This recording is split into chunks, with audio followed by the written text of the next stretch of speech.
Boxing Gossip Podcast number 21. We're live and there's a huge amount to discuss this week. We're going to be talking about all the boxing from last week. Obviously, Canelo versus Liam Smith. Obviously, Alexander Usyk. We're going to be talking some of the major news stories in the sport at present. The likes of Anthony Joshua's next opponent, Chris Eubank withdrawing from the Tommy Langford fight. And then we're going to move on to the big fights next week, specifically the Anthony Crolla versus Hughie Linares fight. So huge amount to talk about this week. Slightly shorter on the panel tonight. I've got Jet with me and I've got Paul with me. Seri's not able to join tonight, unfortunately. Tom may be able to join, but if he is joining, he's probably going to be making a cameo appearance, unfortunately. But there's the three of us on the panel. And I guess one of the positives of that is we can maybe go into some of these topics in a bit more depth. Just before we get started, last week the podcast hit our personal best for numbers of thumbs up. Really, really grateful and massive shout out to everyone who took the time to like the video and hit the thumbs up. We got 115.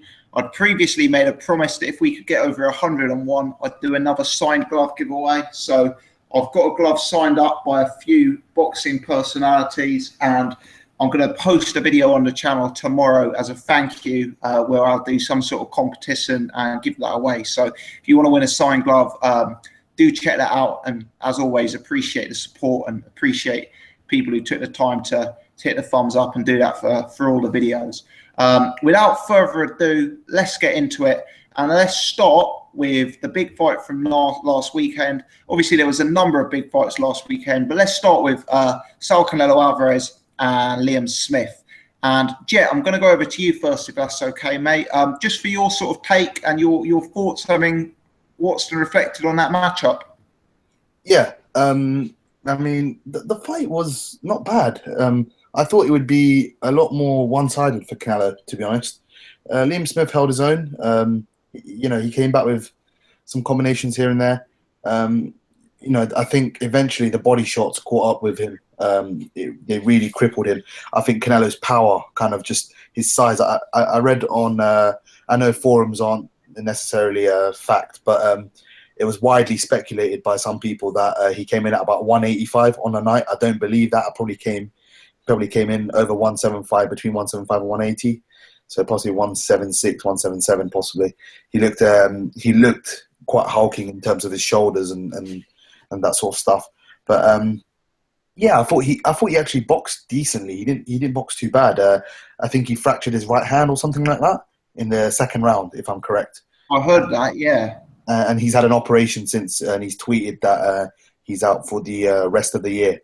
So he'll be back in 2017, and he'll be back bigger, stronger than ever, or something like that.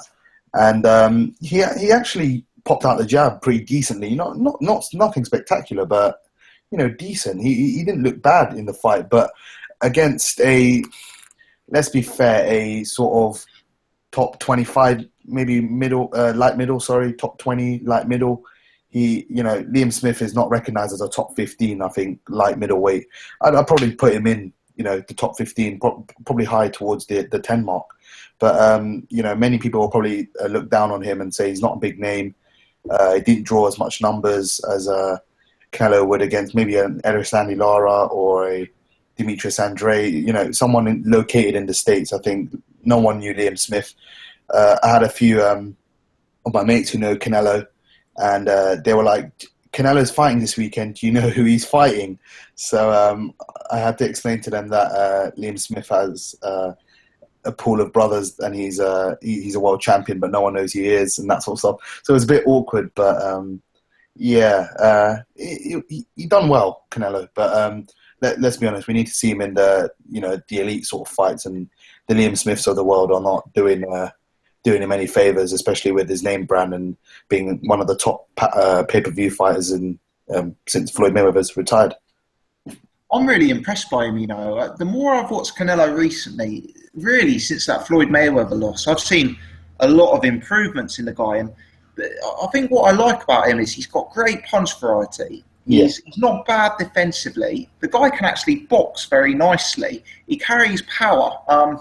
You do still kind of believe he's got that weakness, perhaps, against that sort of slick back foot moving fighter that of an Andrade or a Lara, perhaps? Yeah, definitely, mate. I think my cousin Taryn, who normally he's always in the live chat and that sort of stuff, he picked up on it fantastically. We were talking about the Canelo fight, and he goes, against a slower fighter like Liam Smith, he looks fantastic. He looks, he looks world class, elite. He looks like a real problem for someone like a Triple G, who they're mentioning. Obviously, the fight that may never happen. We never know that. But against a faster fighter, an Erislandy Lara, if he faces, we were speaking before we went on air, William Monroe Jr. Granted, they're not the elite sort of top A grade guys, but they will always give him problems because fundamentally he's got good head movement, good lateral movement at times. But against the faster fighters, he can't react as quick. Liam Smith, he can react. His reactions look a lot quicker than what they are. So yeah, you hit the nail on the head, mate. To be honest. Good stuff. And let's talk about that Golovkin fight, Jet, because obviously that's the fight that people are most interested in seeing. I guess that is the biggest fight currently in the middleweight division. We discussed percentages last week, and we discussed how big a chance we'd give Canelo of beating Golovkin.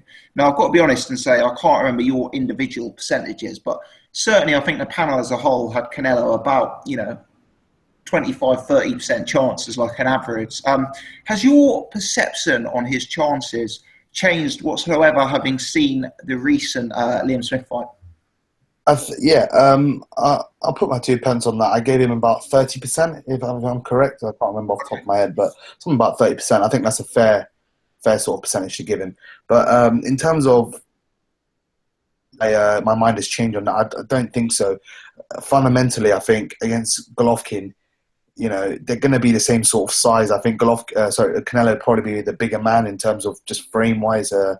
Canelo, he's not the tallest sort of light middleweight or middleweight, but in terms of his stature, he's a lot heavier, thick set over Golovkin. Golovkin, I think he didn't do himself justice in the Kell Brook fight, and I think when he has that sort of A-grade fighter or he has a fear in front of him, similar to the Curtis Stevens fight, similar to the David Lemieux fight, certainly he'll pop up the jab.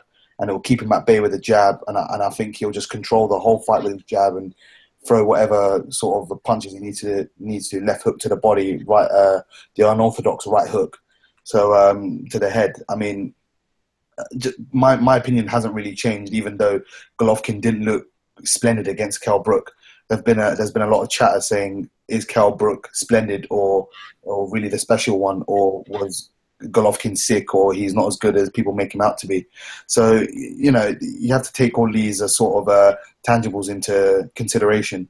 And I still think, even though that he didn't look as good and Canelo did look pretty decent against Liam Smith, I think 70-30 in Golovkin's favour is still a fair sort of shake in terms of percentages. Stylistically, how do you think that fight breaks down? Do you know what? It's a tough one. It really is a tough one. I don't know if Golovkin's going to go in and use his jab, or he's going to go into brawl with Canelo. Because, again, I've been reading a lot of stuff recently saying Canelo's probably got more one-punch power. And he's a better one-punch sort of knockout artist, where Gennady, kind of pummels you into submission with the cutting off the ring and the excellent footwork and that sort of stuff. So it's a tough one. You know what? I could see it descending into a brawl, sort of into round 4 onwards. But it depends. It's a tough one. I don't know. Stylistically, it's a very good fight. The styles will gel very, very well. But it just depends what kind of tactics both adopt. Canelo might try and box. Granted, his footwork is not, he's not got the fastest of feet. Sometimes he plods sometimes. But, it is a tough one. But it certainly will make for good showing. And I think loads of the fans now want to see it, especially after the weekend and the previous weekend's action. Absolutely. And just a word, Jeff, before we move on to Paul, we'll bring Paul in just a second, but just a word on Liam Smith. There's some conversation in the chat already tonight. Is Liam Smith world level? Is he Euro level? Should he drop down and fight the Liam Williamses and Gary Corcorans of this world? What's your take on that? Do you think he's ready to try and jump straight back into a world title fight? Would you like to see him drop down? Where's the interesting fights from your perspective? I'll be honest. This one probably got to me. I had to have a think about it over the week after the fight. Liam Smith he's a very good fighter in his own right. He's not a elite level A grade fighter. He'll always be a solid B level operator for me. He'll be above European level. He'll be some way off the top guys at the division. He can win a world title, but it'll have to be against a weaker opponent. He has to be well managed. And against John Thompson, he was well managed, even though he was losing to Thompson up until the stoppage.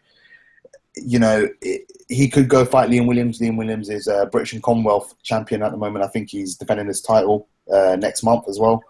The card that Eubank pulled out of, I'm sure we'll talk about that later as well. And I don't think there's any value in him fighting Liam Williams, Gary Corcoran, Ahmet Patterson, those sort of guys. He's proved. He's gone in there. Yes, he got beaten for most of the rounds. You could give him maybe 1 or 2 rounds, but he proved in there he is game. He'll come to fight, and he's certainly above that sort of British level, maybe even European level. You know, the guys, maybe Mitchell Soro will give him a tough fight. Mitchell Soro is a sort of Euro level, fringe world level fighter, and that will be a good fight if they fight. But I mean, it's a tough one with Liam Smith because so many people don't recognise him as a top 15 light middleweight or top 10 light middleweight. So, in many ways, he's quite similar to Canelo, isn't he? I mean, he's not as good as Canelo as we saw, but he's probably vulnerable to the same kind of fighter Canelo is, I guess. Yeah, definitely. I mean, and you look at the top sort of 154 guys as well. You look at Erislandy Lara, who holds a WBA super. Jack Colsey, Demetrius Andrade. Jack Colsey is an easy target, but Demetrius Andrade, I'd expect him to beat him quite handily over in Germany. I'm sure that'll be over in Germany. IBF, Charlo and J-Rock, I don't think he could beat them. Jamel Charlo, the WBC, the lighter punching one, I think he could beat him, to be honest. I think I don't rate him as high as his brother. So he's a beatable champion, and obviously he's lost the belt to Canelo. And there's a few other fighters there as well. You know, it's a tough one. Liam Williams, it wouldn't even be a bad fight. It'd be a tough fight, but I think obviously Liam Williams has to get to world level for that fight to be meaningful. At this moment in time, it's not. So I think you're right with him being sort of the same sort of fighter as Canelo, but probably just not as good. Fair enough. Yeah, I hear you, mate. And fundamentally, that's why I didn't give Liam Smith much of a chance in the fight. I didn't think he was going to bring anything different to Canelo. I felt he was probably going to do similar stuff to Canelo, but not as well, if I'm being brutally honest. And to an extent, that is what happened, and the levels were on this. Didn't disgrace himself, though, I think. Didn't disgrace himself whatsoever. No, didn't disgrace himself. So good heart, but kind of so there's a little bit of a gap there. Yeah, definitely.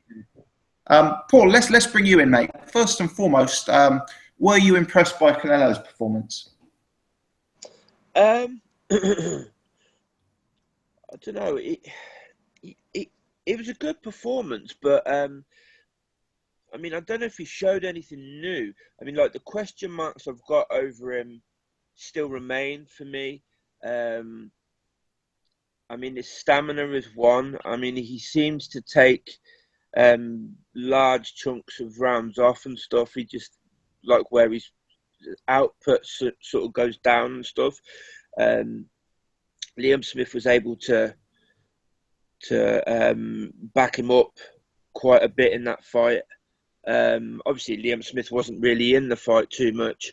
And actually, Canelo's quite good off the ropes as well. He's quite... the way he fights off the rope, he didn't really show it at the weekend, but in other fights, I think he's shown that he can fight with his back to the ropes quite well. He did it in the... trying to think which fight it was now. He was pretty good like that. Yeah, I can't remember which fight it was now. I don't know if he's shown me anything new. I don't know about... Jet said somebody was saying he's got more power than Triple G, more one-punch knockout power than Triple G. I don't know about that at all. I think Triple G handles him quite easily, to be honest. Do you really? Yeah, yeah. So this performance against Liam Smith hasn't really swayed you in that sense. No, not really, not really. I see Liam Smith as quite average. Like Jet said, he's been sort of like losing fights that he really should have won if he wants to. You know, if we're thinking of him as world title level, as I know I know he was a world champion, but I mean, it was a vacant title, wasn't it? That was Andrade's title. I think they stripped Andrade for not fighting often enough or something. But yeah, I don't know.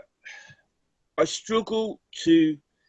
I think my kind of like opinion of Canelo is swayed by other things as well about him that I just don't like.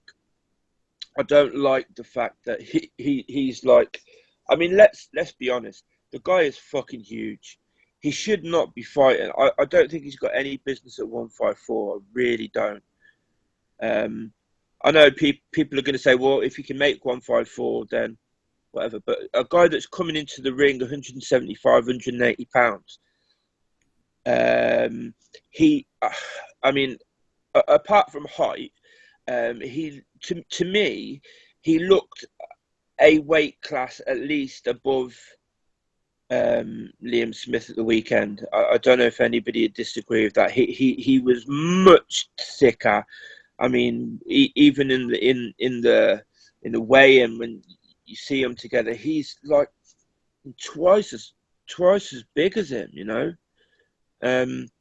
this is a guy that can easily campaign at middleweight, and all the talk of I'm not a middleweight is like, I don't know, it rubs me up the wrong way, you know. So I'm not, and the worst part of it is he's got a style that I would normally like. Do you know what I mean? But it's just kind of like all the kind of like diva sort of behavior and all the bullshit kind of detracts from him for me. How do you reckon? Because they said this was his last fight at 154. Now, how do you reckon if he was up at the full 160, he would cope against our British middleweights? Let's say specifically Chris Eubank Jr. and Billy Joe Saunders. I think Saunders would beat him. I think Saunders would box him and just would beat him. I think Saunders would be too slick for him. Saunders can take a punch as well. Yeah. I don't think Canelo is the big one-punch knockout artist people are thinking he is now. All right, he knocked Amir Khan out, but like, come on, Amir Khan. I mean, Amir Khan had been knocked out at 140. Like, sparked at 140. I think he'd been sparked at 135, hadn't he? Yeah, if you count the I forget the guy. Prescott. Yeah, Prescott. Sorry, you know my Brady's Prescott, wasn't it? Yeah. Yeah, Brady's Prescott. Yeah. Yeah, if you count that one. So I mean, let's be honest. I don't think that tells us that Canelo's got awesome power. I think Triple G hits fucking way harder than him. If Triple G's breaking like middleweight's jaws and like heavyweight's jaws and stuff, then and just from what we've seen so far, I think it's quite clear that Triple G hits a damn sight harder than him. Chris Eubank Jr. That'd be a good fight, actually. It would be. That would be a great fight stylistically, I think. Really good fight, yeah, especially stylistically. I'd really like to see that. I don't think we will, but I also don't think we'll see Canelo Triple G either, to be honest. What's your take on this proposed 8-figure offer that they Oh. have tabled. That doesn't add up to me. Yeah, but it's supposed to be for in a year's time. Who signs a contract for a year's time? I mean, like people are making it out that Triple G's ducking him. He's not signing the contract. It's like it's for a year's time. That's like anything can happen in a year. It's ridiculous to think he's going to sign a contract for a year's time for a specific amount. Anything could happen in boxing in a year. Like the tide could completely turn, popularity could completely turn. Canelo's popularity seems to be dipping anyway after he vacated that title. I know there was 51,000 at the fight the other week, at the weekend, sorry, and whatnot. But I mean, it was a Mexican holiday, weren't it? And kind of like, yeah, that in a year. I think things could change. If you look at it, Triple G, they've ordered him to fight Jacobs. So realistically, we could have because he also wants Saunders. So we could have a situation where Triple G in the next year fights Jacobs, Saunders, 2 more people. If he beats them all, and Canelo's inactive, Triple G's popularity just continues to rise. I just think it's potentially would be a really silly move for him to sign a fight a year off. There's 1,000,001 things that can happen. Yeah, I mean, something doesn't add up about it. Triple G, he's someone who struggles to make the big fights. He won't have had a payday like that, even the Kell Brook payday. And I kind of find it hard to believe that he's turned down a straight 8-figure offer of that nature. There must be some clause or some nonsensical part agreed, like you're mentioning, Paul, for that to happen. Jet, what's your take on that 8-figure offer? Do you believe that's nonsense? And also give us your take on Canelo versus the British middleweights, mate. Yeah, that offer is complete bogus. It's BS. I don't believe that whatsoever. They've obviously said they've run Tom Loffer, and they've offered a few times, 3-4 times, and Golovkin hasn't got back. Tom Loffer's obviously said the other thing, that they haven't called me. My line is open. They know what my number is. They know where to call. So I think Oscar De La Hoya and Golden Boy are talking absolute garbage in regards to this 8-figure offer, because the fight's not supposed to be happening, as Paul said, September sort of 2017. I just can't see it. You never know. Golovkin might move up to super middleweight in that time. He might be beaten. Who knows? Who knows what's going to happen? So that offer is, one, insulting in terms of not the offer, but going public with it, and 2, I just think it's fake. On top of that as well, it's not something that they'd actually tried to do. They've just a negotiation sort of ploy and a bargaining chip, I think they're using. But because if they have made an offer of that nature, it's going to have some stupidity attached to it, like Paul just mentioned, whereas it's an offer but for a year's time or something like that. Yeah, exactly. It's gonna be with like strings attached, like no rematch clause if head clash is involved and the fight gets stopped, or something stupid on that nature. And you know how Golden Boy and Oscar De La Hoya kind of do business. They're not great sort of great minds in terms of with the big fights. They've lost some major stars, and they're just hanging on to Canelo, I think, and they're trying to make an absolute killing like Top Rank made off Manny Pacquiao. So that's kind of my thoughts on that. The British middleweights, I mean, there's not many sort of, apart from Saunders. Saunders, I think, can give him real problems. I think he just box him all night. And Saunders is very awkward. I think people don't realise how awkward he actually is. He's hard to hit. He's got a good chin, and he's got fantastic skills. And I think for Golovkin, I think certainly he'll be a problem as well. Not saying I'd expect Saunders to beat him, but I'd expect him to make it specifically for Canelo. Sorry, I'd expect him to make it very, very hard and awkward for him the whole night. And there's no knowing how Canelo's gonna, how he's gonna feel at 160. He might feel different. His body might react differently. Might be slower or something like that. I don't know. So Saunders, I think, will give him big problems, I think, at 160. Eubank Jr., I don't think he beat him, but I think that would be a very, very exciting fight. It'd be fireworks for however long it lasts, if not 12. And then you kind of have, obviously, Kell Brook's not a middleweight, but if he was still at sort of 154, maybe a catch weight, I'd expect Brook to give him some problems as well. Then the rest are kind of just bottom feeders, John Ryder, and those sort of guys. I don't give them any hope in hell. So you kind of like the top guys. Andy Lee. Andy Lee's always in with a puncher's chance, but fundamentally I think he's out of his depth against Canelo skill-wise. But Saunders definitely. I think Saunders is a real live opponent for Canelo. But as we were speaking about off air, I don't think he wants to. Eddie Reynoso, Canelo's trainer, I don't think he wants to face a mover. They were speaking about Willie Monroe and that sort of stuff. So I don't really think they want to take a potential loss and take any more hits to Canelo's star power against someone who's going to move and box and make it a very, very tough night's work where the judges are going to have to rob them on the scorecards, similar to how they did maybe in the Lara fight or something like that.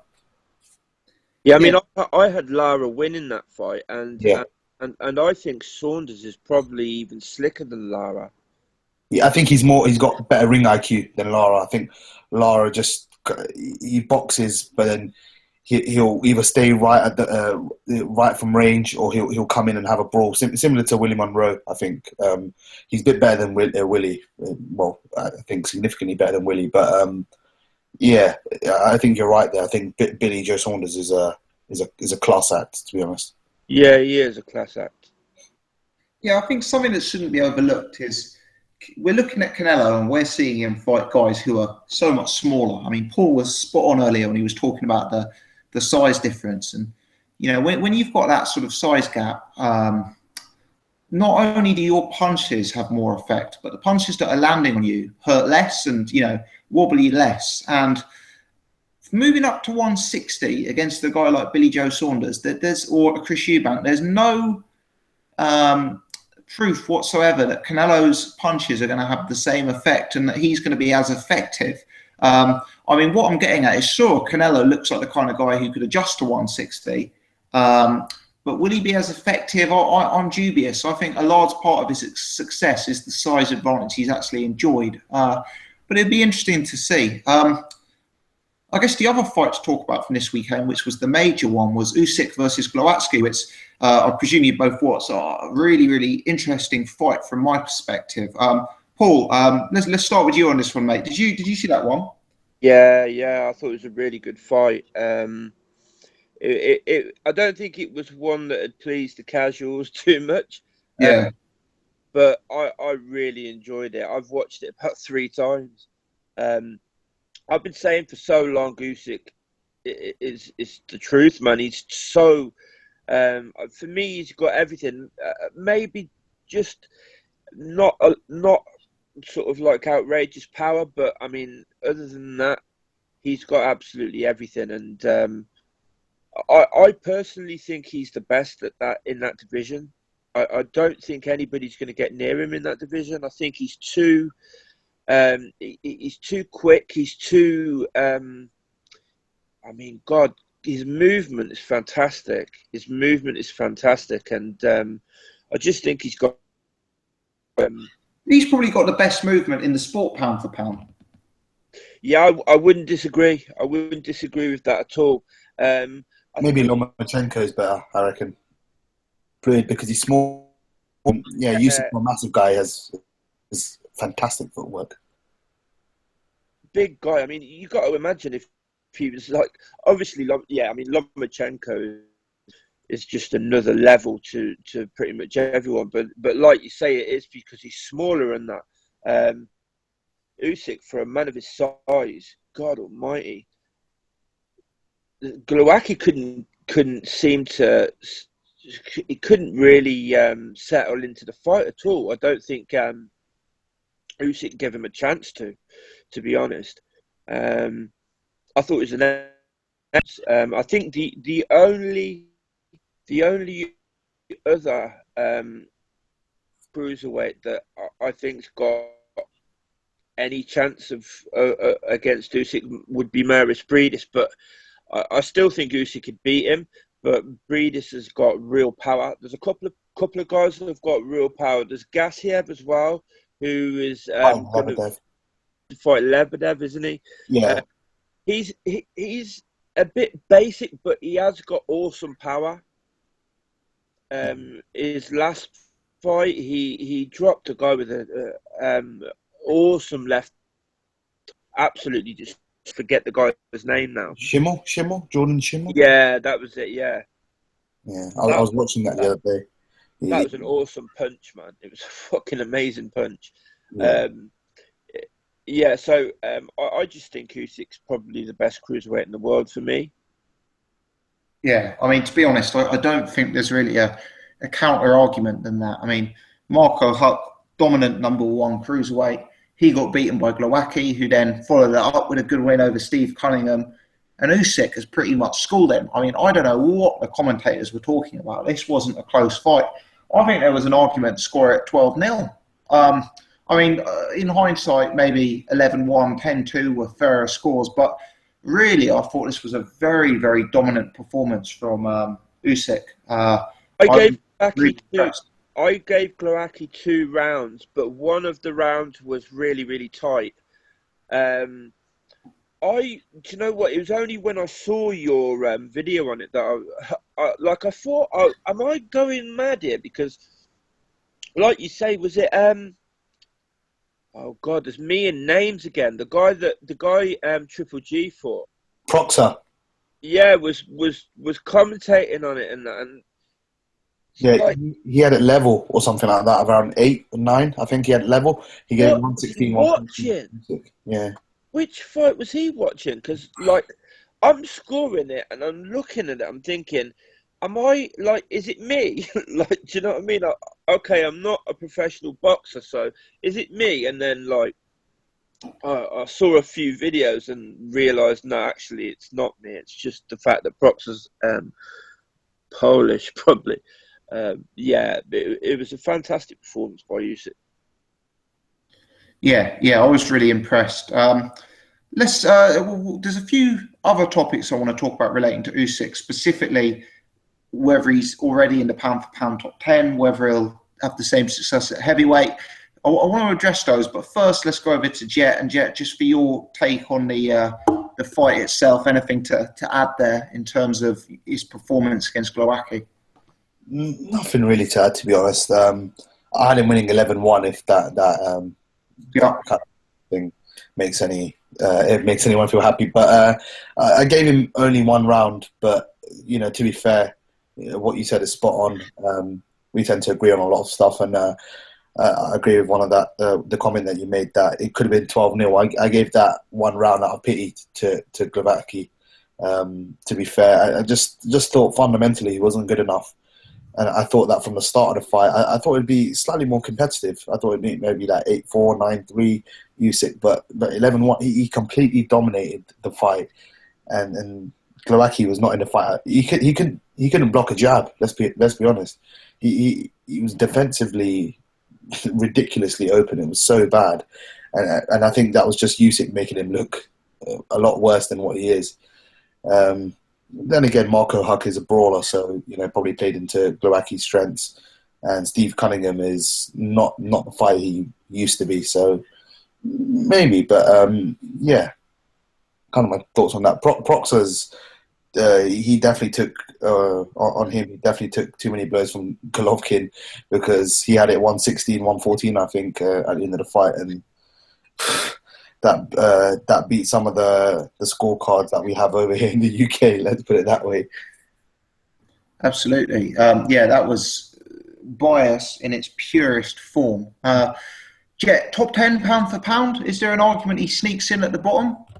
Yeah. I think you could put him in at probably 10. I think just at 10. Depending on who he beats next. I mean, obviously in terms of his amateur pedigree and that sort of stuff, he lost about 19 fights or something, but he won over 350, I think it was. You know, his amateur pedigree's there. He's done a number on probably the number one at cruiserweight in Krzysztof Glowacki. And, you know, I think he could beat any of the other sort of top cruiserweights. There's, as Paul mentioned, Gassiev, Bradis, Tony Bellew, Denis Lebedev, you know, Junior De Cortis, those sort of guys. He's miles above those sort of guys, leagues beyond those guys.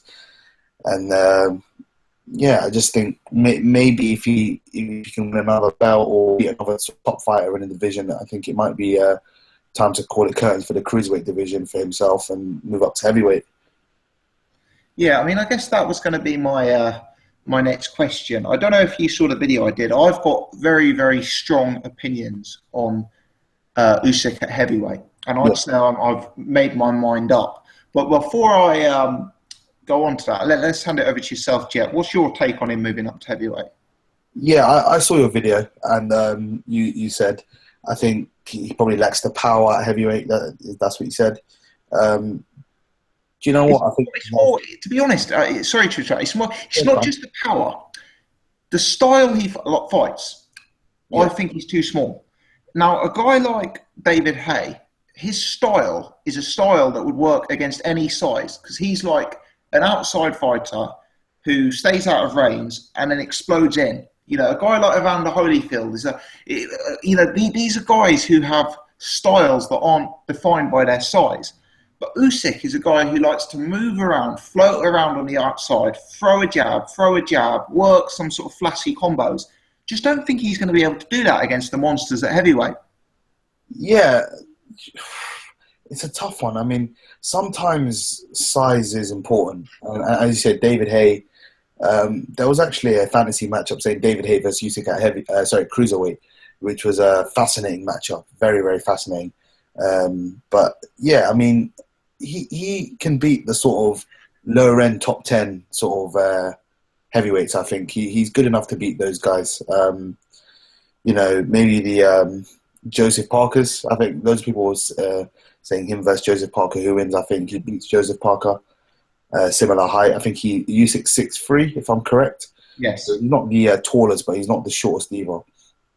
You know, I think maybe Kubrat Pulev is a few inches taller than him. I think he's 6'6". I still think he could do a job on Pulev. I think Pulev is an awful man's Vladimir Klitschko, very low rent version. So those sort of guys, I think he can beat. You know, the sort of lower end top 10 guys. Maybe the you know, the top 5 guys he might struggle with. You know, I don't know, Luis Ortiz. He boxes a bit, so he might be able to do a job on him, but Tyson Fury maybe not.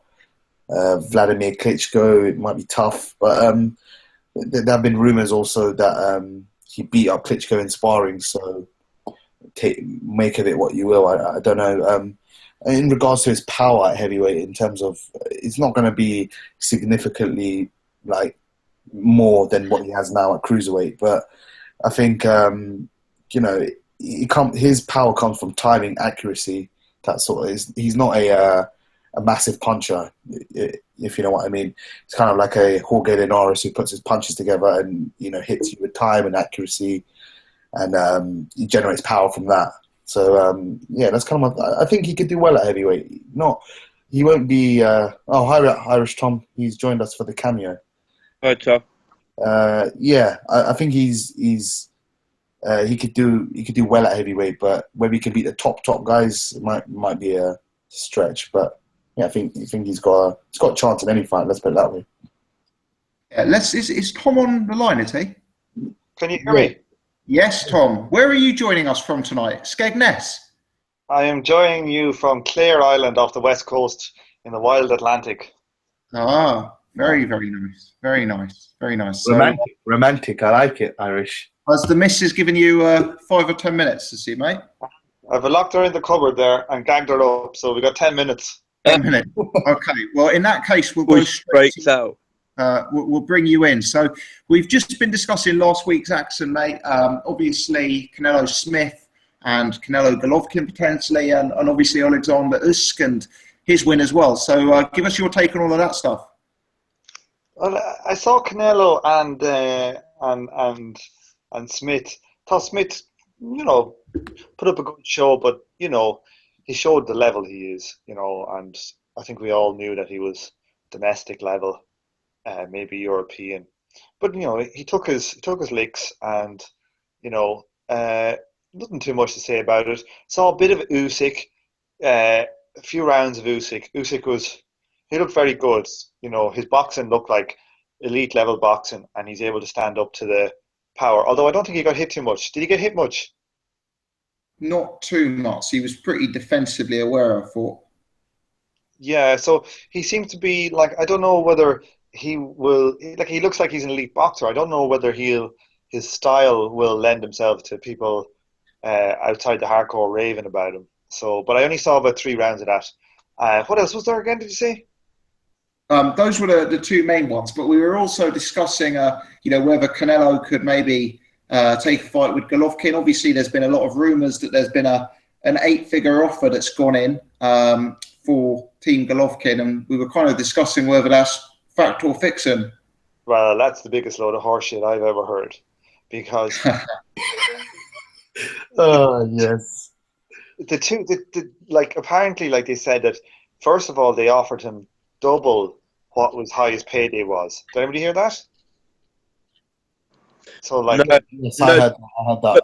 but I did hear like- in the actual main statement, they actually, because I don't know, Tom, you were earlier saying that like you weren't sure whether it'd be something like what I had said. They actually stated that they had made the offer for a year's time, for September of next year. So that they're clear about that. It's an offer to take a fight in a year's time.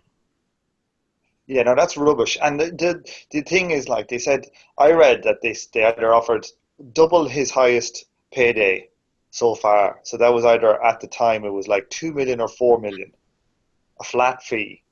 And then when people laughed at that, like a day later, they said it was an 8-figure. They're just pulling figures out of their arse. Yeah. When Floyd didn't want to fight Manny, he offered him a flat fee. Why would you take a flat fee when the fight could generate 50 million and you take 4 million? It's just a bullshit tactic. It's like that Walking Dead analogy I said, which I won't go into so much detail again, but it's an offer that, is not a real offer. It's an offer to say they gave an offer, but it's not a real one at all. So that's pure horseshit. Absolutely. On Usyk, Tom, a lot of talk about him moving up to the heavyweight division. Obviously, he could beat some of the lesser heavyweights. He's very, very good. Do you think a 6'3" guy who jabs from the outside is ever going to beat the giants? The Klitschko's, the Furies, the Wilders. Right, I didn't really get too much of that, like what you said, but I presume you're talking about whether he can move up to heavyweight. Yes. I don't know. Like, depends what heavyweight you're talking about. The top heavyweights. Could you see him outboxing Povetkin? Yes.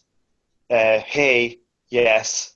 But when it gets to the giants, no. But maybe not. Like, maybe he could outbox someone like Wilder. I think I could see that, but he will find it hard against Fury. No, I think against either Furies or AJ, he'll have trouble. Or say Luis Ortiz. But no. Here, what are we going to say? What about Eubank pulling out Langford? What do you boys make of that? Well, I've got mixed opinions on it. Fundamentally, I think Frank Warren maybe put them in a position where, they put Eubank's other son on the bill. They put him on the undercard. They based it in Wales. Then they started fining him for not turning up to press conferences. I mean, it's almost like they were trying to make him pull out of the fight. But what was more interesting, Tom, was did you see Eubank's statement where he said that they've decided to vacate the belt due to the health of British level competitors? Yeah, they're all hard, aren't they? They're all all hard. It's Yeah, what a bunch of fucking. I hope you lads are not suggesting that the injury's not genuine. Oh, I wouldn't say anything like that. You know, we all know that Chris Eubank Sr. is a noble man. Yeah, I love the fact that in the statement they said Chris Eubank Jr. got injured sparring a 14-stone opponent. Like, they had to give that bit of detail there, didn't they? They always, Senior always does that. My son spars cruiserweights and heavyweights, and he holds his own. It's like, we don't care if he spars them. Like, just tell us he's injured and what injury he has. Send an X-ray or something like that, so we know. Like, don't kid the fans, because the fans are paying his son's purse. Effectively.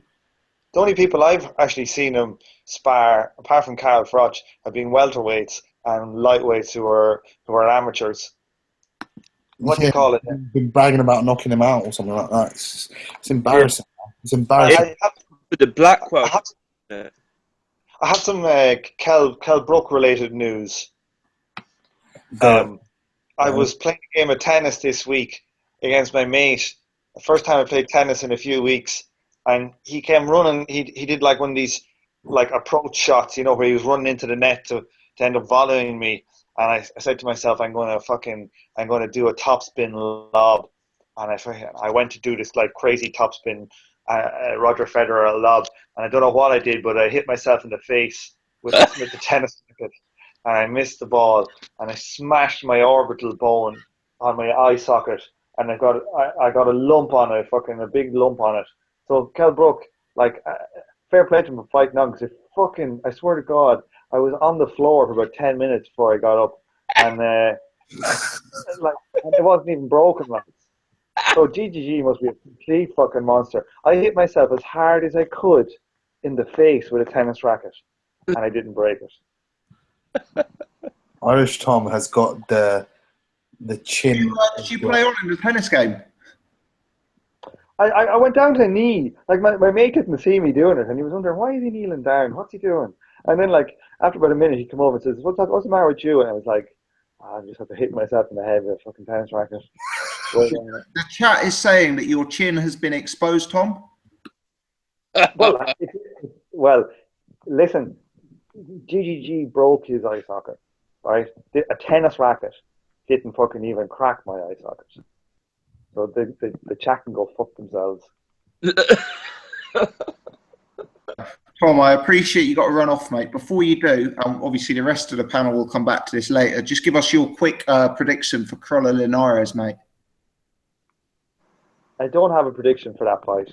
I don't think it's a fight that you can gamble on easy or call because I just think there's too many unknowns. Like, I think if you've got insider gym information on what Linares is like, you know, you'll be able to bet this fight really easy. You know what I mean?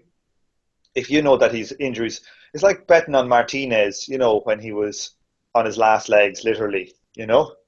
If he was back to being Martinez, you know, you take him to beat Cotto, but if he's fucked, you know, so it's one of those things where I think it's like so up in the air. I think if he is what he should be, you know, if he's recovered, he'll win, and if he's not, he won't. Yeah, just another one thing before I go, lads, is like, it's a pity. Is Sherry on the line there? No, he can't join tonight. I am telling you, fucking Sherry, I would just like to welcome him. If he listens to this, I'd like him welcome to the Losers Club, because he picked Slovakia against what you call it. So that was a good run he was on, but yeah, that was a shoddy pick. That was it. Are you back with us next week, Tom? We'll be back next week. Yes. Fantastic. The fans are expecting. Thanks for calling in, though, mate. Really appreciate you taking the time off from your holiday. Yeah, I can hear the missus mumbling in the cupboard there. He's broken through the ropes, I think. Yeah, returning from Narnia. Let her return. I'll just give her a kick. There we go. She's out cold again. Anyway, cheers, Tom. Appreciate it, mate. Enjoy the rest of your holiday, mate. Enjoy the holiday, Tom. Cheers. Thanks a million. Nothing quite like a bit of a domestic violence joke to finish off my call. Irish Tom, he always brings controversy. He always brings controversy. There we go. Cool. Well, let's bring it back then. Let's go back to Paul. I guess, Paul, the question for you, mate, was this Usyk at heavyweight thing. In terms of the giants of the heavyweight division, I mean, surely, as good as Usyk is, we have weight divisions for a reason, and surely he's not going to be beating the Furies and the Klitschko's of this world, whatever happened in sparring. Yeah, no, but I mean, like, how old is he? Is he about 27 or something? 28, 29, I think, mate. 28. Yeah. I mean, to be honest, I mean, he's only had 10 fights as a pro. I mean, Yeah. I can see him sort of like wanting to clean up that cruiserweight division first. I can't, you know, like I think I actually disagree with you about his style. I think he could do quite well at heavyweight, but I think it's more likely that he sort of like puts the weight on very gradually, and stays at cruiser, and you know, cleans up cruiser a little bit, and then in a few years' time, move up to heavyweight. At which point, we have no idea how the land's going to lay. Luis Ortiz is like 85. Vlad will be retired by then, you should imagine. Tyson, you know my feelings on Tyson. I'm a fan of him as a boxer, but I don't think he's into the long haul. I think he wants a few paydays and then float off into the sunset. I think he hates what comes with being a world champion too much to stay in the game. And if a lack of power was a problem at heavyweight, then he would have had a problem, because he certainly hasn't got one punch knockout power, and yet he's sitting at the top of the tree at the minute. So yeah, I think in a few years' time, Usyk could move up, and I think he could do very well because he's just so elite. His movement is so elite. I think some of the slow plodders up there he just boxed their heads off. He just absolutely boxed their heads off for however long. And I don't think any of them would land the glove on him. Yeah. No, I hear you. I think the difference is that when he's facing the real bigger guys, he's going to have to get into range, and there's going to be a point, and this is always the way when you've got smaller fighters, when you are, you're out of range, but the other guy's in range, and I think potentially that's where the guy's going to struggle. He's got a good reach, though. He's got a 78-inch reach, 79-inch reach, something like that. Yeah, no, I'm sure he does have a good reach. It's just, I just think in this day and age, we're not going to have 6'3" heavyweight champions. That whole era has passed now, and I think he will have to end up stepping up to heavyweight because. It's where the money is and the glamour is. And the other thing, I mean, the only chance for me of getting a shorter heavyweight champion, I'd actually say someone like David Haye has a higher chance than Usyk, because David Haye has like immense knockout power, so he can change the course of the fight with a single punch. Or I've never been sold on Usyk as a big power puncher, and I suspect that by the time he's had 20 fights, his KO ratio will be a lot less than it is now. I mean, he hit Glowacki with some stunning punches, and he never looked like stopping Glowacki for my money. I know the commentators seem to think he was, but for me, I didn't see it. No, I don't think he looked like stopping him. But a couple of points on that. One, I mean, Joseph Parker's only 6'4", and Joseph Parker's seen by many as a contender. And I had another point as well, but I've forgotten what it is now. So yeah, I mean, I think Usyk could get to the same level as Parker. Usyk's good enough to easily be a top 10 heavyweight, and he's good enough to beat the Tony Thompsons and Takams and Steverns of this world. He's got class in abundance. But can he go on and beat a Fury or a Wilder or a Joshua or a Vladimir Klitschko? For my money, no. He's got very little chance. But I've just remembered what my other point was. You were talking about David Hayes' knockout power. I mean, like, is that? Would you say that's proven at heavyweight? I mean, the people he's knocked out at heavyweight. Who's he knocked out at heavyweight? The one that stays with me is Chisora. I mean, that Chisora fight. People forget, but at the time, Chisora was viewed as having one of the top chins in the game. He'd just gone 12 rounds with Fury. He'd gone 12 rounds with Vitaly Klitschko. I don't even think he'd been dropped in his professional career. And David Haye really ended that fight with a shot. And David Haye, for me, even the Valiev fight, I know he didn't knock Valiev out, but his power showed in that fight. He's a guy who can change the course of a fight with his power. And yeah. I don't think it's as proven as at heavyweight. I think he was an obvious killer at cruiser, but I don't know. Yeah. I don't know if it's as proven at heavyweight. But I take your point about Chisora. Yeah, Chisora has always been able to take a shot, and fair point there, definitely.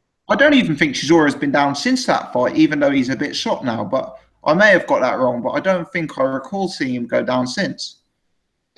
Yeah, I know he. He went the distance against Pulev, didn't he? So that's it. Yeah, he went the distance. I know Fury stopped him, but that was on his stool, wasn't it? Yeah. So yeah. Okay. Let's move on to a topic that was already discussed briefly when Irish Tom was on the line, because I know it's one that we'd probably be keen to discuss. So obviously Eubank versus Langford is off. Paul, let me start with this question. Who do you blame this on?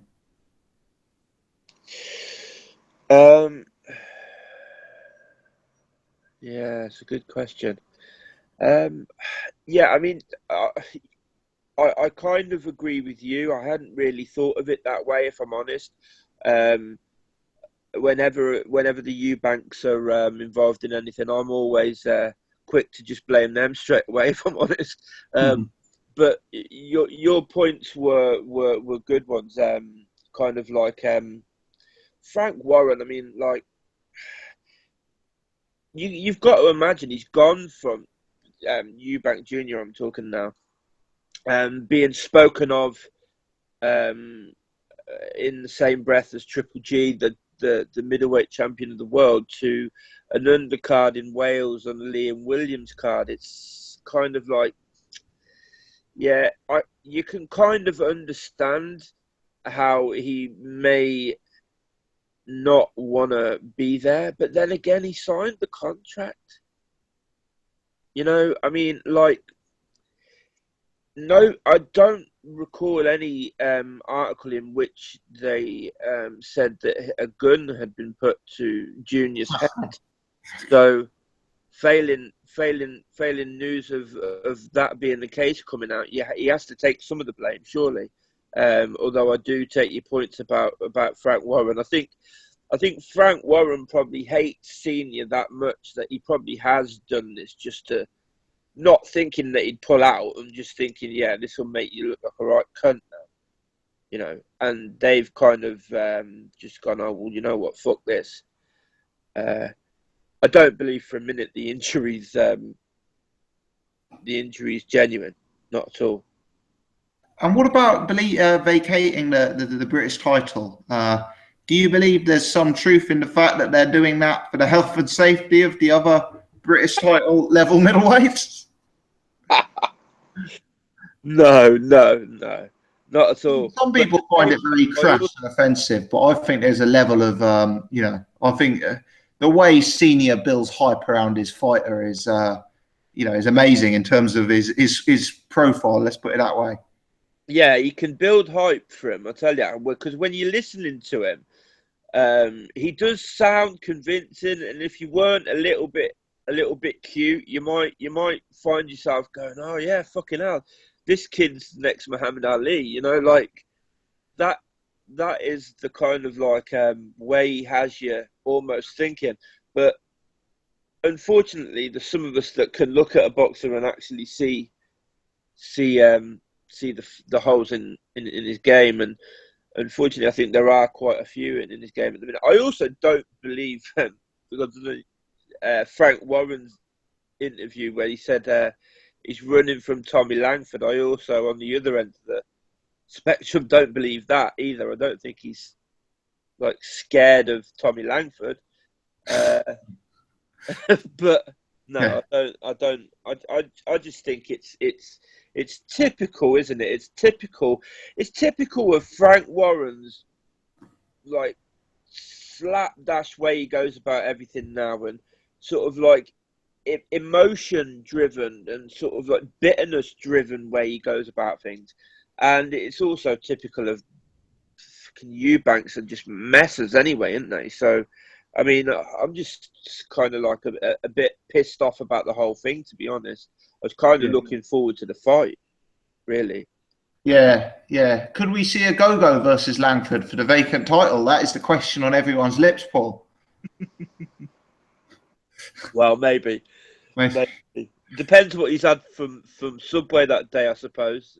Yeah. Let's hope he's on the Subway salads. Let's hope so, eh? Jet, let's bring yourself back in. Your take on this bizarre situation that is Eubank versus Langford. Oh, mate, it is weird, isn't it? I don't know what's going on. You put it fantastically right. I mean, what Eubank Senior knows exactly how to hype his fighter, his son, and get him some free PR. And I mean, the injury is just a smokescreen for. I think Frank Warren has done this out of real spite. I think he's really gone out of his way to make it a nasty experience for the Eubanks, particularly after the Billy Joe Saunders sort of negotiations, the rematch negotiations. He's put Nathaniel Wilson on the card. He's fined him. He's called Eubank Senior a prick. So and he said now that Eubank Jr. must be blind if he doesn't know what his dad's doing to his career. So as much blame as people put on Eubank Senior, they have to put on Junior now. So he's openly coming out and blaming both, not just one. And yeah, it's just, as you said, it's just bizarre. It's just, and the thing about the British title, I mean, we know he's above British level, but to say that is as an insult and a disrespect to the sort of British fighters. Some people work their whole life to win a British title, and it's very, very prestigious. So for Eubank Senior to say that, I think was a bit.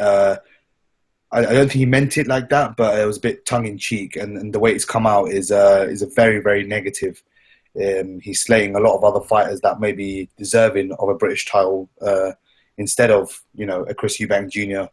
who beat a very good fighter actually in Nick Blackwell, and look at the tragedy that happened in that fight subsequently. So yeah, they know how to get free PR and that sort of stuff, but it certainly comes at a cost with fans, in terms of he loses fans day by day because he's a very Marmite sort of character. You either love him or hate him. So many of the people I'd assume don't have an opinion either or, because people are going to tune in to see him to see him either win or lose. So he's making money regardless. That's the only bad thing out of this stupid PR stunts from Eubank Senior in particular. Yeah, I mean, I guess the aggrieved party, the one we've got to feel sorry for, is actually Tommy Langford, who's been in training and was obviously looking forward to a big fight.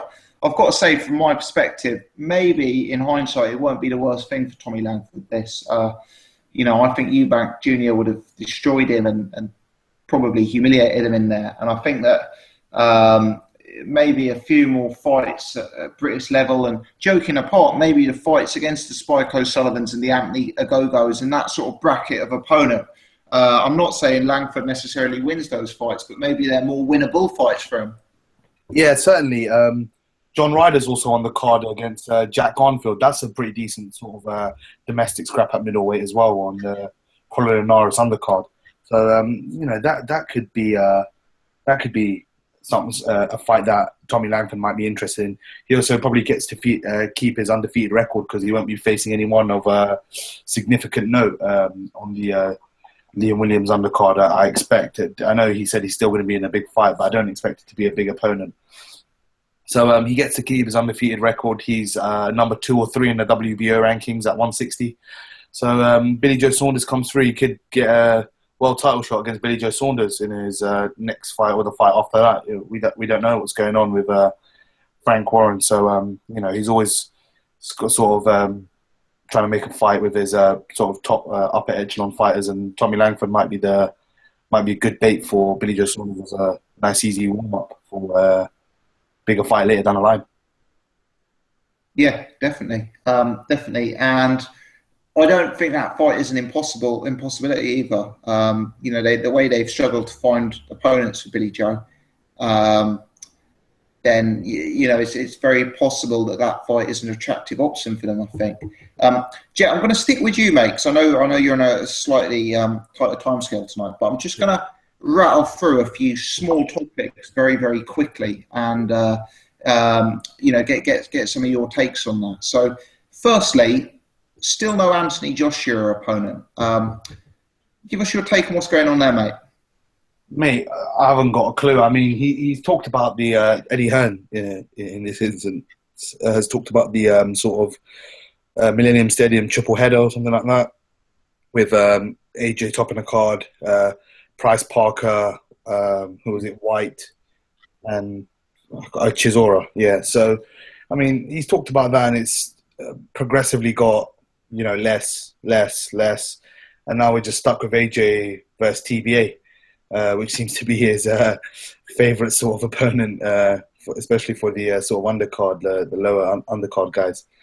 And I mean, I've heard some rumours that there's some problems in Russia, that Povetkin is having cold feet about fighting, and so the Stavern fight might not be on. Stavern might be an option for AJ, again, like a viable option. Pulev is not too keen on facing AJ. So what opponent could it possibly be? I've heard Joseph Park on Boxing Scene say he's ready for the fight if he gets offered it for November 26th, but he's got a fight obviously in the interim against Alexander Dimitrenko. So you know what? I don't know what's going on with AJ. It really, really is tough, and it's tough to kind of read what's going to go on in the coming weeks. But it's quite disappointing that they said they were going to announce it this week. That's what I've been told. So goodness knows who it will be, if it will be a good opponent. I've always sort of said it will probably be a US-based opponent. I always thought maybe the wild card was Jarrell Miller. He's obviously come out on Sky Sports today saying, why not face me, AJ? I'm in the IBF top 10 or something like that. So, I don't really know until, we get some real sort of evidence. Everyone was saying it's Pulev. So, and now Pulev has kind of got cold feet, it seems. So, I don't know until it happens, I guess. Very strange. Do you think they made a rod for their own back by the way they talked up the money that Dillian White got and Charles Martin got? Do you think the guys like Bermain, Stavern and Pulev now are really demanding high figures? Yeah, definitely, mate. I think they're looking at the sort of pay-per-view model, even as late as Kell Brook and Golovkin now. And I think they're looking at, Kell Brook supposedly got 3 million or something like that. And so they're looking at those sort of fighters, or even Golovkin got about 3 million as well, something like that.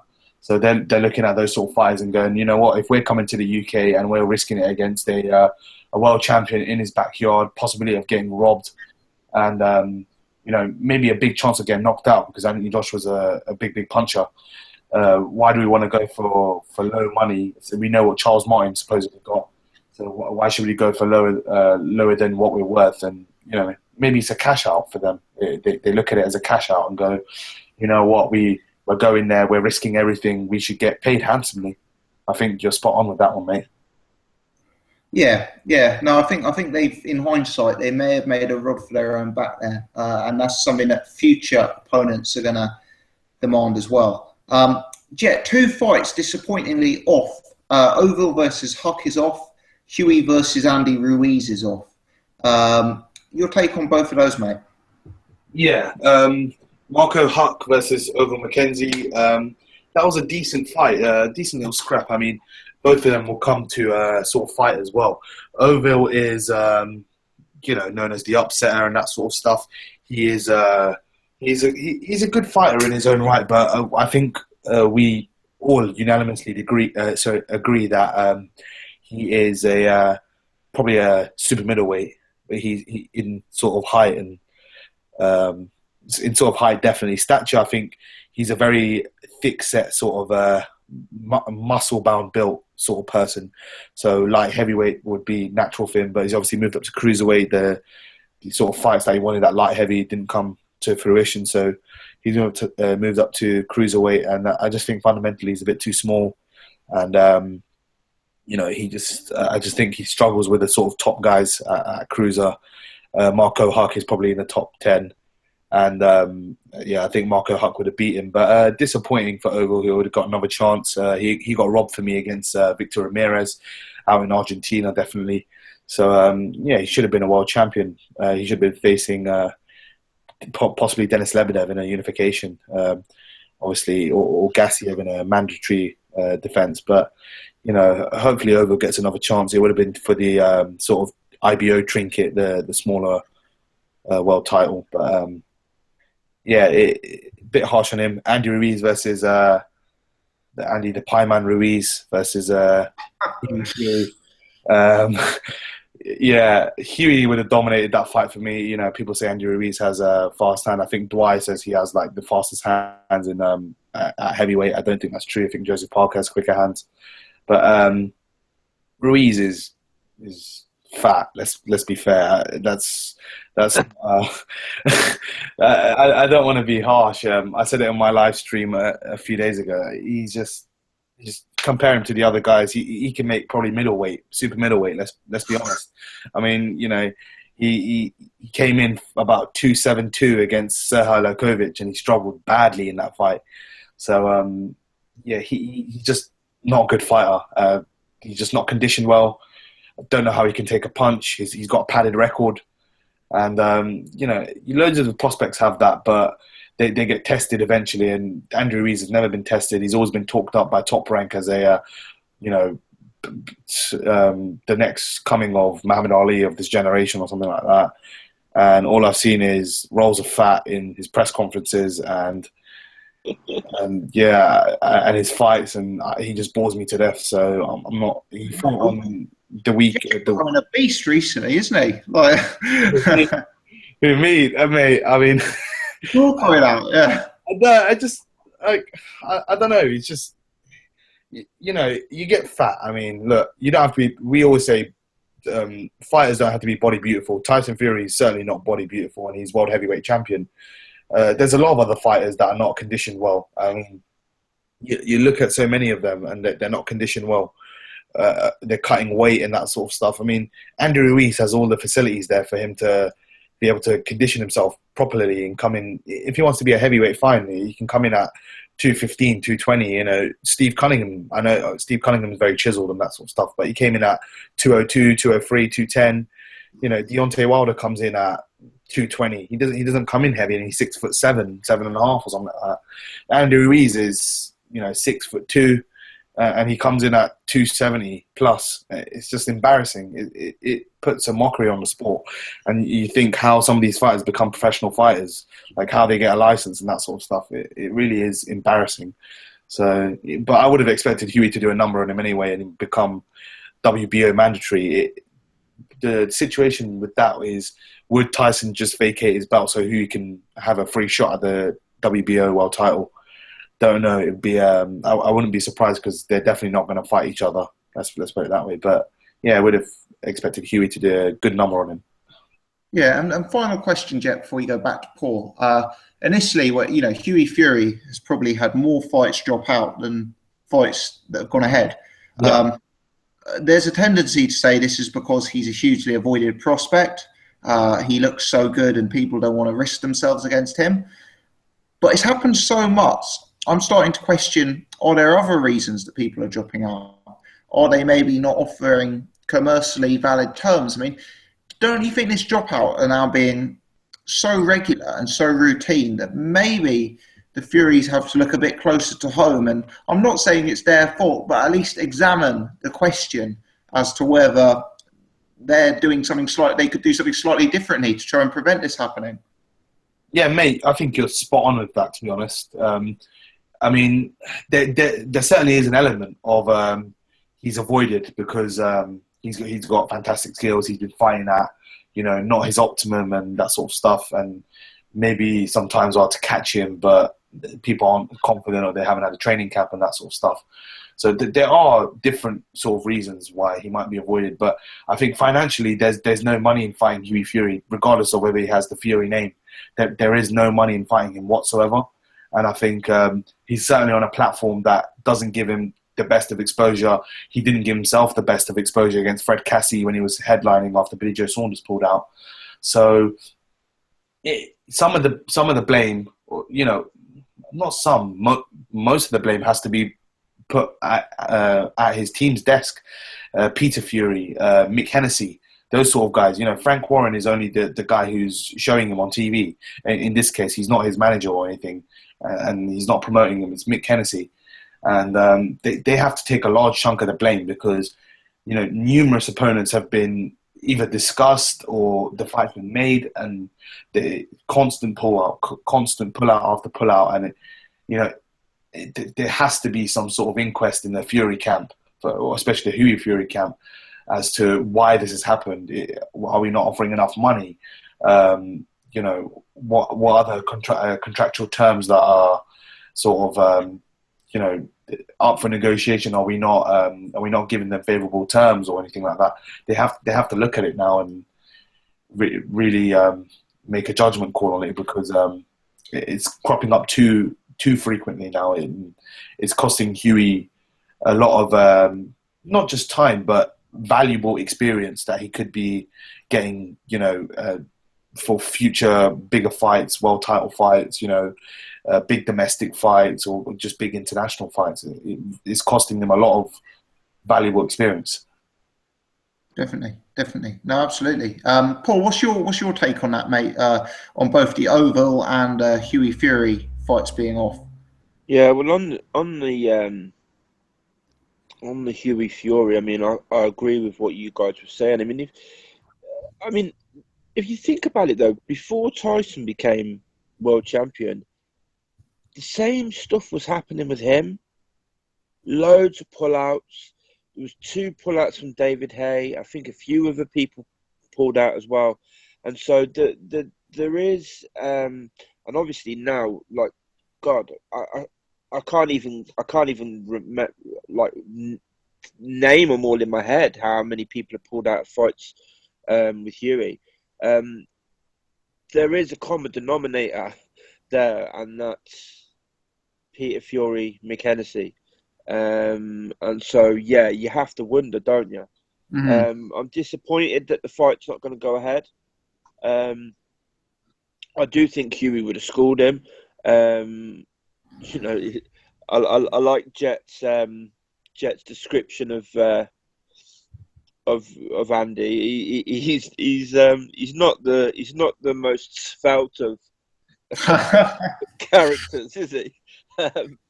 Yeah, he knows his way around a donut, Paul. Yeah, he certainly does.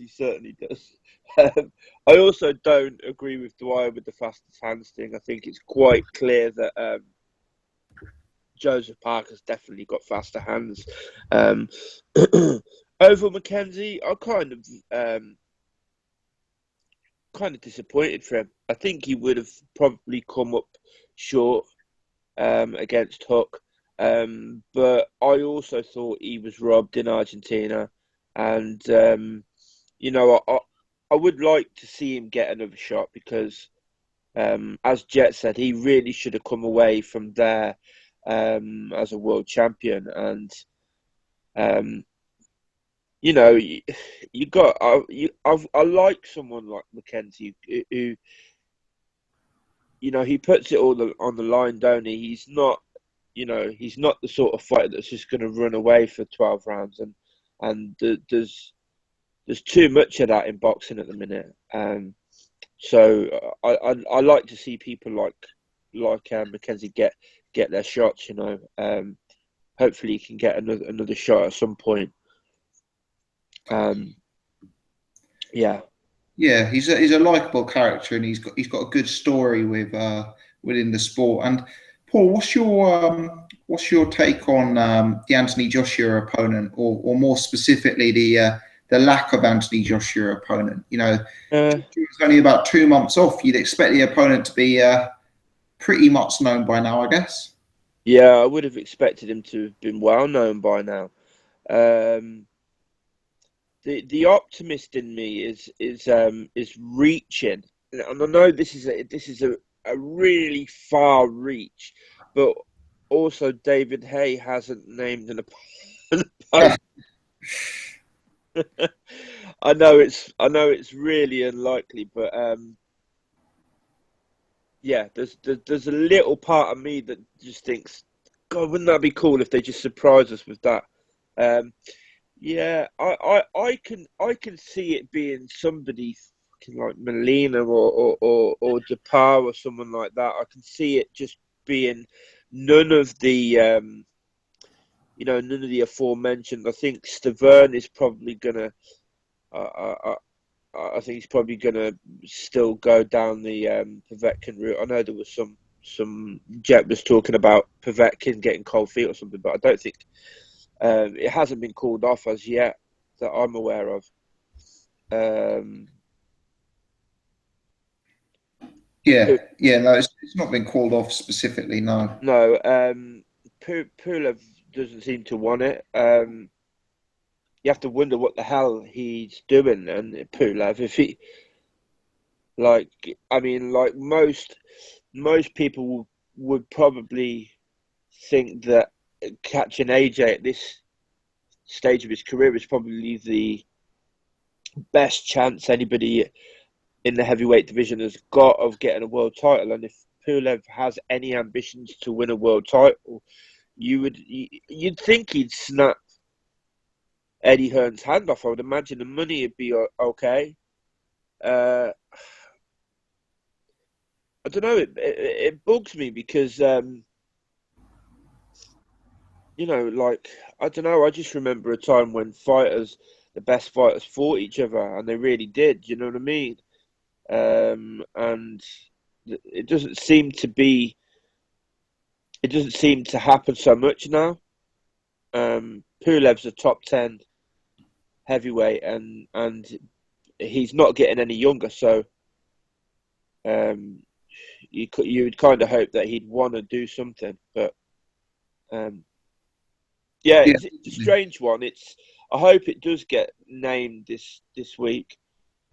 Definitely. No, it'd be good to have it, and it'd be interesting. I totally agree with you on Pulev. I mean, at this stage of his career, why does he want to be doing European title defenses? Surely he's got to take opportunities when he's still young enough. So I totally agree with you there, mate. And who do you think it's going to be? Who do you think the opponent's going to be, Tom? I think it's probably going to be someone completely underwhelming. I think if it was going to be Stavern or Pulev, they'd have done it by now, because those are the obvious ones. So Molina, Depar, those are both very, very sensible matchups for me. I think it's going to be someone like that, and I think it's going to be received without great interest, unfortunately. But there you go. Paul, I'm gonna shoot back to Jet. The reason being that I've got he's departing a few minutes earlier tonight, so I just want to make sure I get a chance to get his prediction. Not a problem, Jet. Jet, Crolla versus Linares. Good fight. Give us your take on that one, mate. Yeah, certainly excellent fight, mate.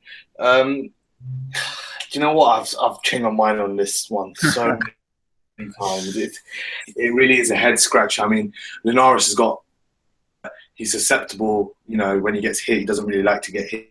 We kind of saw it earlier on in his career. Sergio Thompson, I think, took him out. Obviously, Kevin Mitchell, he went down, and he done well to kind of regain his senses, and obviously took Mitchell out in the the 10th. I think we, especially probably, that's sort of better opponents that he can be boxed. Linares, for what everyone says, he's a very classy boxer. He is, but he can be boxed certainly. And he was on the way to losing that fight against Kevin Mitchell for the cuts that Mitchell sustained and that massive sort of sort of bit on his head that came. But yeah. I mean, we always say momentum is key in boxing. It certainly is with Crolla, and I will sit on the fence and I will reserve judgment until the very first round. And I think I will know on the first round who wins the fight. I think it's very tough to call. If I had to give a slight lean to someone, it'd probably just be Crolla, very, very slightly. I know he's a slight favourite with the bookies, but it's a very, very tight fight. WBA, winner to face the WBC champion Dejan Zlatikanin, the ring title. Certainly, a big fight in the lightweight division. Excellent exhibition, especially after the Richard Comey, Robert Easter Jr. fight. So, the lightweight division is looking hot at the moment. And, Crolla's had some good wins. Dalis Perez twice, Ismael Barroso. Jorge Linares is coming off a long injury. He faced a nobody either in the last sort of defence. And the defence before that was an absolute war with Kevin Mitchell. So who knows what he's taken out of him. He's pushing over 30. I think he's 31, 32 possibly. Possibly heading towards the twilight of his career. So, slight lean to Crolla, but I'm not giving a winner just yet. If I had to give someone, it will be on the night of the fight. It's going to be a good fight. Let's put it that way. Very, very good fight. Absolutely. And before you shoot off, Jet, anything you want to mention on the undercard at all? No, I think Isaac Lowe's opponent has pulled out. Munyai, the sort of Scott Quigg victim. So out. I'm not sure. Is Scott Cardle on this bill? I'm not sure. He might be on the Ricky Burns bill. I can't remember. Yeah, I don't think Scott Cardle is. I think Conor Benn is, and Jose Burton is, and John Ryder versus Armfield. Yeah, John Ryder versus Armfield. I said decent fight. I expect John Ryder to win. John Ryder is sort of a just basic British level fighter. He would be good, but he smothers a lot of his own work. Jack Armfield gave Nick Blackwell a pretty decent fight last time out as well. So, I'd expect John Ryder to win that fight, but probably he'll make it a lot harder for him. Well, last time out against Kaminsky, to be fair. So, John Ryder in that fight. Conor Benn, obviously, 1 to 1,000 probably. Jose Burton, you know what? I wish I saw more of Jose Burton. He was supposed to face someone else. I can't remember for the Frank Buglioni, wasn't it? That's right. Yeah, the British, but obviously he pulled out injured and nothing's been made since. So a bit disappointing. But Jose Burton's decent. He's obviously, I think, Tyson Fury's cousin. He's got decent skills, but face a bit better opponents. Obviously, he's faced Miles Shinkwin, I think it was. So, I'd like to see him kind of move up and face some sort of better caliber of opposition. But, he's doing okay. So, hopefully he does. Hopefully he gets the W on Saturday night. Yeah. Do you know what, mate? This is harsh of me now, but John Ryder become probably my least favourite fighter. I know that's a real hard thing to say, but I've just found his career painfully dull, and I've found the fights that he's been involved with recently painfully dull. He's one of these guys who doesn't raise his level when he's fighting a low-level opponent. He smothers his work. He's got limited power, limited technique, and if he's fighting a lower-level opponent, he'll fight at that level and just do enough. I think Martin Murray, if you put it that way. Martin Murray does that a lot as well. He fights for the position. Yeah, and Paul Smith as well. But he just seems to have a lower... I mean, those guys are not world beaters, but he's just got a lower upside to me. Yeah, I mean, he's really struggled since the Billy Joe Saunders fight, and that was probably his best career fight to date. He gave Billy Joe Saunders a really, really sort of tough night's work for the British title, and that's probably his best fight to date. That was when he was undefeated and he didn't have a loss. Now he just, I don't know, he just, I have to agree with you. He smothers his work, as I said before. I don't know. He just goes into fights, I think, expecting to win, but when the going gets tough, I don't think his heart's really in it. And it kind of shown against Nick Blackwell when he came on strong in the last round or two in that fight. He was winning the fight, pretty comfortably. And Nick Blackwell came on strong, and he got hit with haymakers by Nick Blackwell. And Nick Blackwell's not a massive puncher, and he was out on his feet. Let's put it that way. John Ryder, even though he was trying to throw it back, he was throwing back on just adrenaline, if anything. And yeah, I mean, he's not a sort of top five, middleweight. Even domestically, I think he's the sort of prospects, if there are any 160 prospects, will overtake him soon because he's had a very underwhelming career. Absolutely. Yeah, I know you got a suit off, mate. Is there anything else you want to add before you run? No, my apologies. I have to shoot off tonight, but appreciate you joining, mate. Yeah, no, it's been a good one. Yeah, it's been a bit more laid back, and I've enjoyed it. Certainly, I'll be back next week for the full sort of payroll time that you pay me. I know you pay me a person. I'm pulling out tonight, so similar to Eubank Langford. Your salary tonight will be prorated, sadly, but Frank Warren and Eubank all over again. This is business. This is business. But yeah, cheers, Jet. Thanks a lot, mate. Take care, guys. Take care, Paul. Cheers. Thanks. Have a good night, mate. Cheers. Evening. Bye. Bye now. And then there were two, and in my opinion, the two best anyway. So yeah. Paul, do you want to give us your take on the Crolla Linares fight, mate?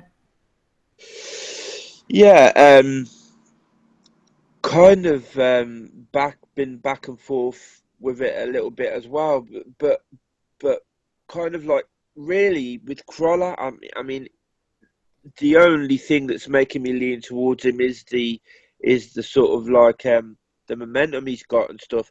I think Irish Tom, made a really good point. Like with Linares has been out for a while.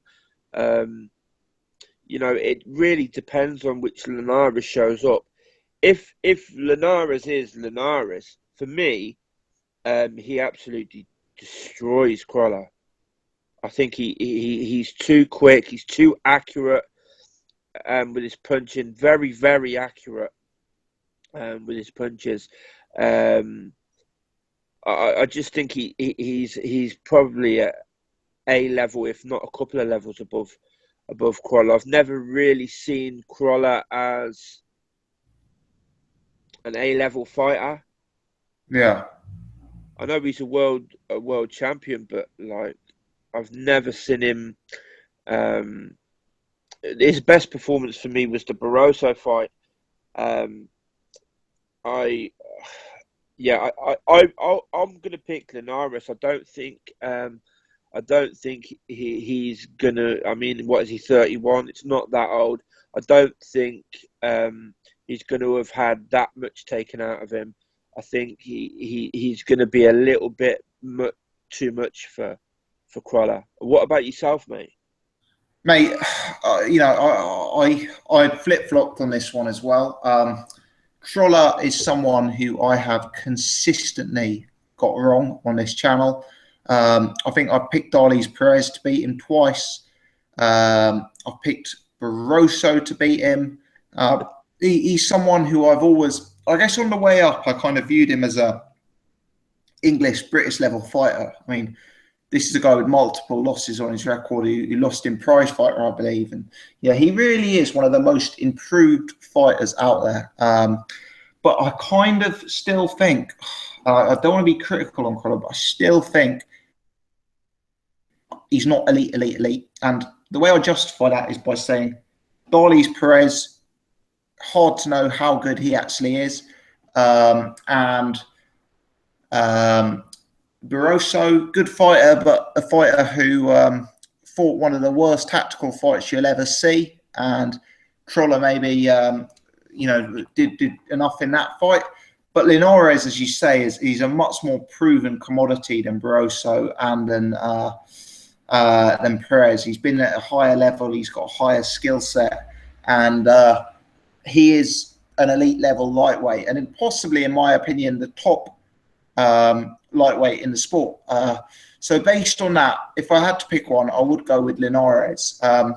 What I am conscious of is obviously Linares has been out of the ring. He's been injured. He's been inactive. He's not getting any younger. Crolla's got all the momentum. And I mean, let's not forget that Kevin Mitchell actually caused Linares all sorts of bother and actually almost had the beating of Linares. And I know this is controversial, but what I would say is, from my perspective, an on-form Kevin Mitchell is possibly a better fighter than Anthony Crolla, even though Mitchell never hit that point of being a world champion like Crolla has. So, it's a real tough one, and there's a few fighters out there, Bellew, Crolla, who I consistently pick against and get wrong. But I think I'm gonna have to pick Linares here, mate. Yeah, I mean, the thing is, what you were saying about the Barroso fight, I mean, Barroso threw the kitchen sink at Crolla, didn't he? And for me, just he punched himself out. I mean, he had nothing left by about the 5th or 6th round. Yeah. I don't see Linares doing that. I think Linares is a bit too long in the tooth for that. And yeah, I just see him as a level above Crolla, to be honest. I know what you're saying though, and you're brave to pick against Crolla again. I like Crolla as well. I met him in person, and it is true what they say about him, about what a genuinely nice guy he is. And it's nice to see nice people doing well in the sport, because so often that isn't the case. But I mean, it's a game of, to use every cliche in the book tonight, it is a game of levels. And Crolla's proven that he's got the capability to be at world level. Has he proven he's got the capability to beat one of the top fighters in the division? I'm dubious, mate. Yeah, I am as well. And kind of like, if it was a case of picking who you want to win, my pick could be very different. I'd love to see him win. Anthony Crolla, he is a really lovely bloke. But when I'm picking based on what I see. Like you say, mate, I just think Linares is maybe a little bit too far. But we'll see. We might be back here next week eating humble pie, mate. Eh? Could well be. And no doubt Seri, who didn't join tonight, will have picked the winner. No doubt he'll have predicted the winner, just no one will have heard him. Yeah, indeed. And he'll probably tell us as much as well. Yeah, probably. What about the undercard? I mean, look, this is a Sky Saturday night, so it's not a big budget pay-per-view card, and I can't imagine this was a cheap fight to make. Crolla will be getting paid. He's a world champion. Linares is obviously traveling to the end of the world, to the other end of the world. I wouldn't have expected a mega undercard here, and we certainly haven't got one. Are you? I guess Conor Benn is the star power on it, mate. You keeping an eye on his career with interest recently? Yeah, definitely. I'm a bit surprised. I mean, I know it was only a 4-rounder, but was it last week before last he fought? Yeah, it was on the pay-per-view card, wasn't it? The Brook Golovkin card, yeah. Yeah. So, how many did that fight go 1 round or did it go 2? I can't remember. Yeah, I think he maybe. Did he stop him in the 2nd round? He maybe stopped him he stopped him in the 1st or 2nd. So yeah, he's keeping active. I mean, he's a young, fit lad, and I suppose it's not that much of a shock. I just remember thinking, fucking hell, Conor Benn again already. Like, he was only fighting like 2 weeks ago. But yeah, you are right. It was a round, weren't it? So He's not fighting anybody of note, is he? I don't think. I'm just typing it into BoxRec now. I mean, the guy he was in against last time, was pretty as bad as it comes in terms of record. He fought a guy last time who was 0-1-1. And to be fair, Eddie Hearn's obviously seen his performance and decided to step him up a level. Because here he's fighting a guy who's 1-1-0. So he's actually fighting someone who's actually had a professional victory before. I think he's going to have to sort out his weight, though. I think someone told me, and he is listed on BoxRec, that he fought his last fight at welterweight. There's no way Conor Benn is a 147 fighter. He'll get eaten up by the 147 guys. And if they've got any aspirations to make him a world title level fighter, there's no way he could take on a Keith Thurman or a Sean Porter. He's just a very, very small guy. Even at 140, you look at guys at 140, you've got guys like Tyrone Nurse in the division. You've got guys like that at British level who are real tall, rangy guys. For me, Conor Benn is a lightweight, really. He's a 135 fighter. So I appreciate it's early on in his career, but I'd like to see him. I'd like to see him trying to fight at a lower division, personally. Yeah, I would. I know the opponent wasn't up to much, as putting it mildly, but I was kind of impressed with Conor Benn last time out. And again, taking the opponent into consideration, I just thought he looked a lot more composed than he'd looked in some of his earlier fights. Put his punches together well. But obviously, yeah, the opponent is a major factor in that, and it's only going to be when they really step him up that we find out any more about him. But yeah, I agree. I don't think he's any. I mean, God, can you imagine him in with Thurman? Oh yeah, I mean, he'd be crushed, wouldn't he? He's just a very small guy at this point, and I sometimes don't like it when a fighter doesn't have to go through the process of making weight. I mean, I know he's only a young guy. I know he's only in little fights at the minute, but it's dangerous. If he's a 135 fighter fighting at welterweight, it's dangerous for him to be getting into the habit of even fighting 12 pounds overweight, let alone walking around, 15, 20 pounds overweight. That's a lot of weight when you're a 135 guy, in my opinion. Yeah, he's got plenty of time to grow into bigger weights. I mean, he's only, what is he? Is he 19? He's 19, yeah. I think I read that Ahara Davies absolutely smashed him up in sparring the other day. In fact, if I recall, I think I read that I think it was Conor Benn who actually leaked that and said he sparred Ahara Davies and got absolutely his ass handed to him. Yeah. I mean, Ahara Davies looks very, very good. He's a bit older, a bit bigger, a bit stronger, but experienced. Yeah. Wow.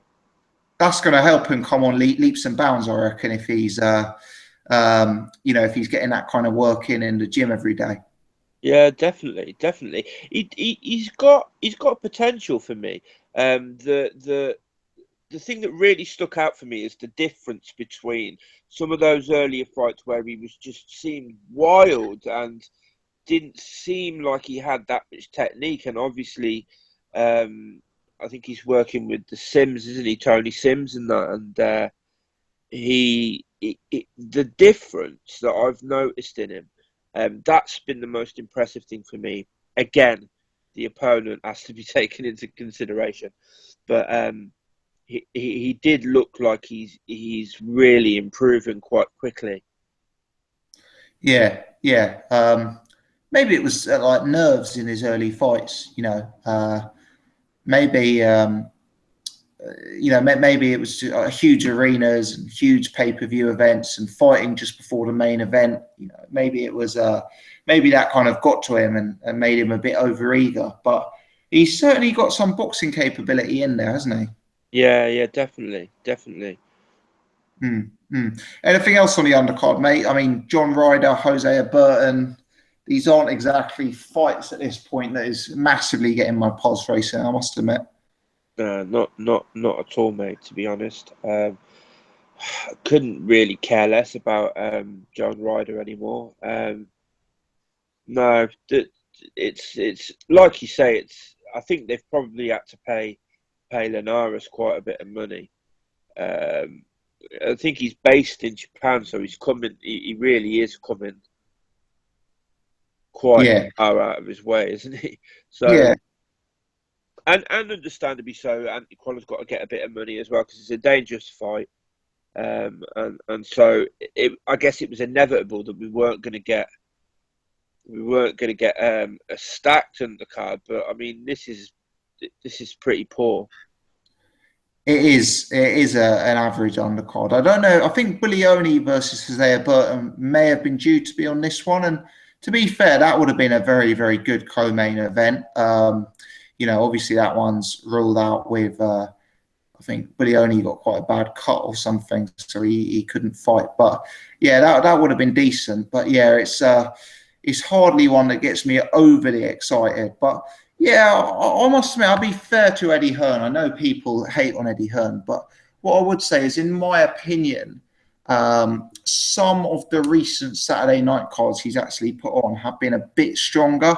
And he has alluded to the fact that's because the pay-per-view market has allowed them to reinvest a little bit more money into the Saturday night cards. But I think, I think that these... whether we'd see a main event like Crolla versus Linares on Saturday night a year ago, I'm not so sure we would have been.